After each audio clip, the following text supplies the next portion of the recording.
פרשת יתרו, אולי אפשר לומר, זה הפרשה המרכזית ביותר בתורה. הפרשה שעם ישראל מקבלים את התורה, עם ישראל נהיה לעם. כשמשה רבנו בא להוציא את עם ישראל ממצרים, אז הוא אומר להם, תעבדו אותי על ההר הזה. המטרה של היציאה ממצרים היא מטרה אחת, להיות עבדי השם. לצאת לעבדות פרעה, מעבדות המציאות של העולם, להיות עבדי השם. שכל המציאות של האדם תהיה תחת מלכותו של הקדוש ברוך הוא. כשהקדוש ברוך הוא ברא את העולם, אז במעשה היצירה היה המהות של ישראל. מי יהיה ישראל מתוך הבריאה הזאת?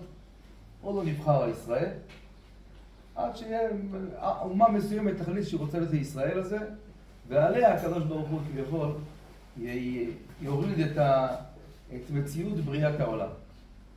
כבר אומרת, בראשית ברא אלוקים את השמיים ואת הארץ. בראשית, בשביל ראשית. בשביל ראשית, נברא כל המציאות של העולם נבראה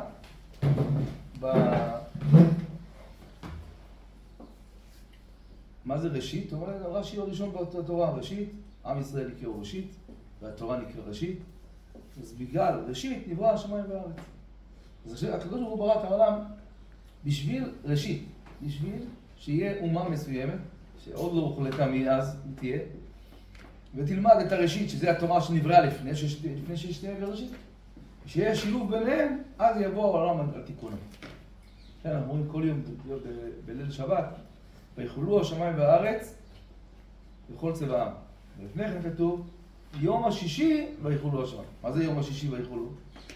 אז כולם מבינים. יום השישי, השם ברא את העולם בשישה ימים, ויום השישי נעצר, הסתיים.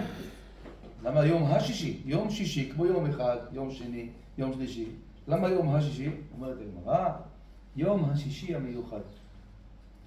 זה אומרת הגמרא שהעולם היה ברטט, 2000 שנה רטט. העולם לא היה מיוצב. עד שישראל קיבלו את התורה, העולם לא היה מיושב. מתי העולם נגמר, בריאת העולם, נגמר העיצוב של העולם? ברגע שעם ישראל קיבלו את התורה. יום השישי המיוחד. איזה שישי המיוחד? זה ו' בסיוון.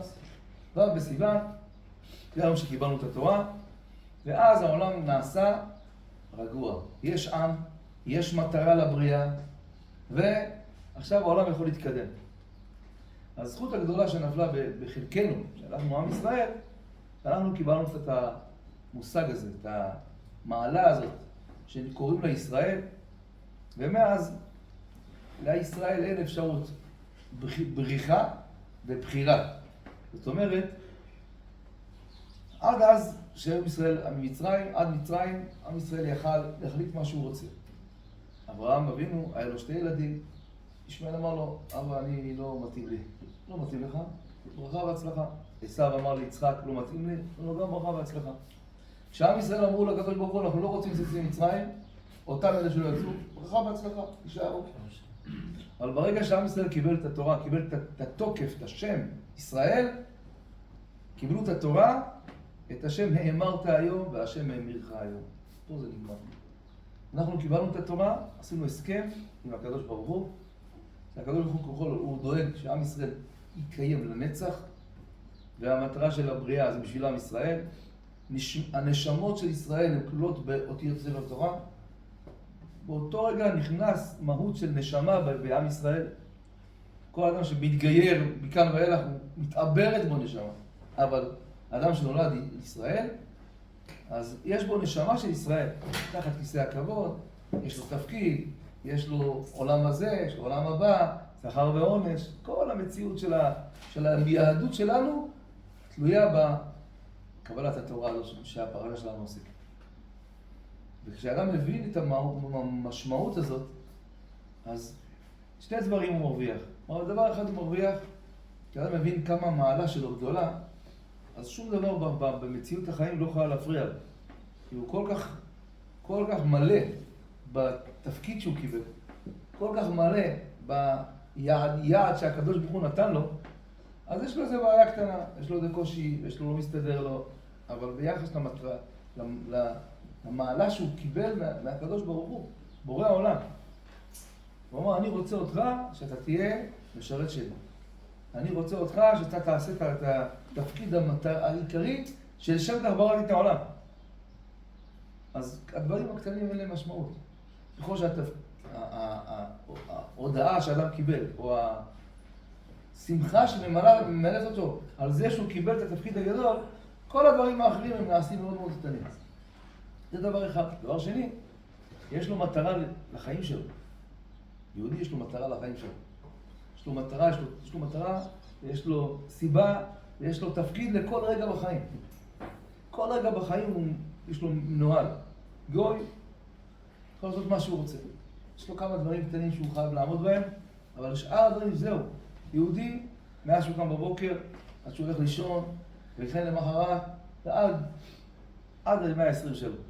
יש לו תפקיד מסודר, כל יום, כל הזמן, כי אין מה לעשות, קיבלת את התפקיד לנהל את המציאות של העולם. המציאות של העולם היא תלויה בנו. אחרי שקיבלנו את התורה, אנחנו לא יכולים לברוח מזה. אני לא רוצה להיות יהודי. אתה לא רוצה את זה. יש לך בעיה. אתה רוצה לקבל את זה בטוב, תקבל. אתה לא רוצה, יש לך בעיה. אבל תבין שיש לך תפקיד עצום. התפקיד העצום הוא מרומם את האדם. הוא מרומם את האדם. לכן יהודי צריך להתנהג בצורה מסוימת, להתלבש בצורה מסוימת, לדבר בצורה מסוימת. מה משנה? בעיקר, לא, התפקיד שלך הוא מחייב.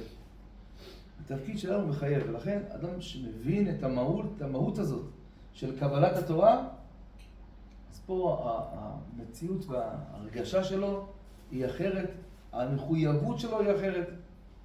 וזה כבר הרבה אנשים שואלים, מה ההבדל ביהודי לגוי? מה ההבדל? העולם נברא, נוח היה גוי. הוא היה צדיק תמיד, היה בדורותיו. אז מה ההבדל ביהודי לגוי?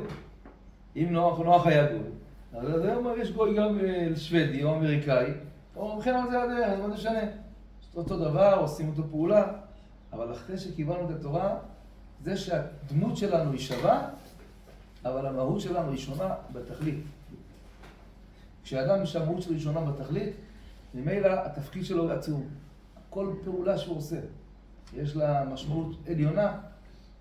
לכן כשבא משה רבנו לקבל את התורה, אמרו המלאכים והקדוש ברוך הוא, מה לילוד אישה בינינו? מה הוא בא לעשות פה? זה שכאילו אומרים לו שהקושי שלהם היה, למה הוא בא עם גוף? זה שייך לרוחניות. מה הוא בא עם גוף? גוף. מה לילוד אישה בינינו? איך הוא מעז לבוא עם גוף של בן אדם ולבוא לקחת את התורה? גוף של בן אדם עם יצרים, משה עלה ככה, איך שהוא חי. מה לילוד אישה בינינו? מה להם הקדוש ברוך הוא? כן, כן. לקבל תורה בה. אני יעדתי את התורה לגופות, לבני אדם, לאנשים עם יצר, ולקחת את כל מציאות החול ולהפוך אותה לקודש. אדם יכול לקחת בהמה, הרי קודש לבית המקדש. ברגע הזה היא נהיית קודש, מי שיגע בה אוי ואבוי. מעילה, מי שיקח קודשים בחוץ, חייב מיטה, דברים קשים. מה, בגלל דיבור שהוא דיבר. כל פעולה, מאז שמשה עלה למרום, לקבל תורה, זאת אומרת, הוא חיבר את המציאות העולם העליון עם העולם התחתון, ומי שמחובר לזה זה רק אלה שיש לו נשמה. אלה שקיבלו את התורה, יש להם נשמה, ומאלה יש להם חיבור, ועל כל הפעולות.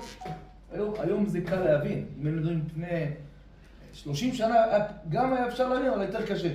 היום הכי קל להבין. בעידן האינטרנט, אנחנו מבינים את זה יפה מאוד. אדם שמחובר לאינטרנט, הוא יכול להתחבר לכל המערכות וכל כזאת עולם. לא רק לקחת טלפון ולצלם, ובאותו רגע יכולים לראות את זה בחלל. הוא יכול לשלוח את זה לחלל, לאדם שהוא בספינת חלל. ולך להגיד, לא, יש לי מולדת פה למטה. איך זה מתחבר? לא, יש לו אינטרנט, יש לו מודל. זהו, נגמר. כשקיבלנו את התורה, הקב"ה טבע בכל אחד מאיתנו את המודל. זהו. לשמות ישראל זה המודל. אחרי שאני לומד תורה, אני עושה מצווה, אני לא בחלל, בכלום, מה זה חלל?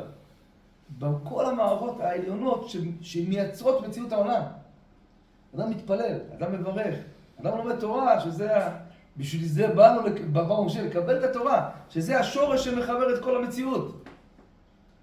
אבל בתורה, באותו רגע כל המציאות העולם עומדת על הראש שלו. זה בדיוק יהודי, זה המהות של יהודי. הפרשה הזאת זה מהות היהודי. ואדם יהודי, אפילו שהוא לא שומר מצוות ב-100%, כל תנועה שהוא עושה, יש לה משמעות. וכל פעולה שיהודי עושה, יש לה משמעות. אין דבר כזה שיהודי יעשה פעולה, ולפעולה הזאת תהיה משמעות עליונה. למה? כי זה לא משנה, אם עכשיו אני שכחתי את המצלמה דולקת ואני הולך. זה יצלם? זה יצלם. וזה גם יעביר. אם הטלפון דולק, אז זה ישמעו, אבל לא התכוונתי. זה לא משנה אם התכוונתי. זה עובד, נגמר. היום אדם הולך ויש לו, יודעים איפה הוא נמצא, איך יודעים איפה אתה נמצא? לא, אתה מחובר, נגמר הסיפור. יהודי שמחובר, לא משנה, עושה מצוות, לא עושה מצוות, יושן, קם, אוכל, מטייל, לא משנה מה אתה עושה. כל תנועה שאתה עושה יש לה משמעות. המקובלים אומרים שכשיש לך אפשרות להזיז משהו, לעשות, לפעול משהו, זה אומר שאתה יכול לתקן. ברגע שאתה לא יכול לפעול, אסור לך לעשות את זה. לכן בשבת, דוגמה, אסור לברור. למה אסור לברור בשבת? זה מקובלים אומרים, לפי הפשט, יש בית המקדש, למדי תוות מלאכות. ולפי המקובלים, כיוון שבשבת אתה לא יכול לברר בעולמות עליונים משהו במעשה ברירה, אתה לא פועל משהו, אתה אסור לך לעשות את זה. ביום כיפור, אסור לאכול. למה? כיוון שאתה לא פועל במעשה אכילה משהו בעולמות, אסור לך לאכול. זאת אומרת, גם אכילה יומיומית של בן אדם, היא פועלת. הכל על פי השורש הזה. כשקיבלנו את התורה, קיבלנו נשמה, התחברנו לעולמות העליונים, לכן אדם צריך לדעת, כל תנועה שאני עושה יש לה משמעות גדולה. כל מחשבה של בן אדם יש לה משמעות. זה קיבלנו מכוח התורה הקדושה.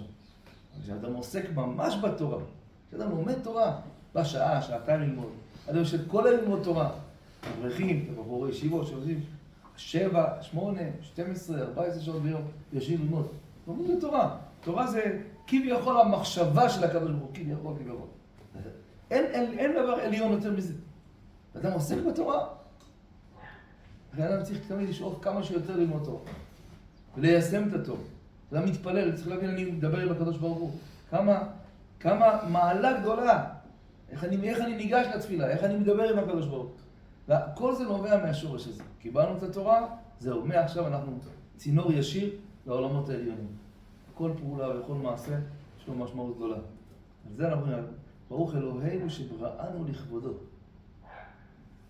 בראנו לכבודו. הוא ברא אותנו, נבחרנו להיות לכבודו, ובדילנו נתונים ונתן לנו תורת אמת, ממילא וחיי עולם נטל בתוכנו. כל חיות העולם נמצאת בנו. אתה אומר את זה בתפילה, הוא צריך להתרגש, הוא אומר את זה. איך? זה מה שקיבלתי? איזה זכות יש לי שקיבלתי את הדבר הזה? זה מה שקיבלתי. יש לך זכות, אבל גם חובה גדולה. זכות שאתה עכשיו משרת אצל הקדוש ברוך הוא. אבל חובה גדולה שעל כל מעשה, כל מחשבה, כל פעולה, יש לה משמעות מאוד מאוד גדולה. שנזכה בעצם ליישם את התפקיד שקיבלנו ולשמוח בו, וכמה שיותר להרבות עוד חיים בעולם, עוד מציאות טובה בעולם, שיש שבת שלום לכולם, שיהיה ברכה והצלחה,